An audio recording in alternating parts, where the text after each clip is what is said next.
ایک وہابی نے سوال کیا کہ لفظ جہنم ہے کہ جہنم ہے؟ تو میں نے کہا تم صرف جانے سے مطلب رکھو، وہاں امتحان تھوڑی دینا ہے۔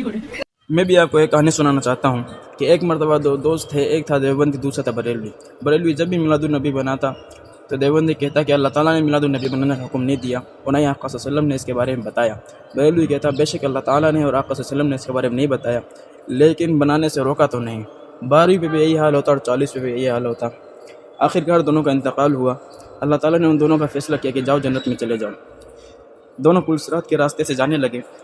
پلسرات کے نیچے جہنم تھی۔ جہنم کو دیکھ کر بریلوی کود پڑا۔ دیوبندی کہنے لگا ارے بھائی تو جہنم میں کیوں کود گیا؟ اللہ تعالیٰ نے تیرے جنت کا فیصلہ کیا تھا۔ بریلوی کہنے لگا بے شک اللہ تعالیٰ نے میرا جنت کا فیصلہ کیا، لیکن جہنم میں کودنے سے منع تو نہیں کیا۔